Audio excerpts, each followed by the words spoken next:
Hey everyone, today we will show you how to permanently delete your Shopify store. Whether you are closing your business or moving to a different platform, it is important to follow the right steps to fully remove your store and avoid future charges. First, go to your Shopify dashboard and look at the upper right corner.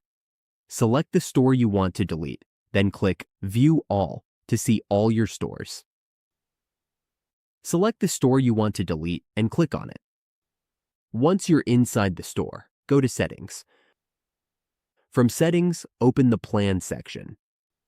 Here, you can delete your store by canceling your subscription. If you're on a trial, you will see the option to click Cancel Trial. If you have an active plan, the button will say Cancel Plan.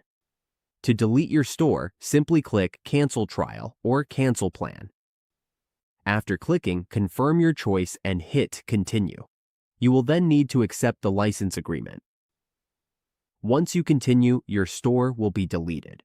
It will be closed and will no longer accept new orders or visitors. Before you permanently delete your Shopify store, make sure to back up your data and cancel any active subscriptions.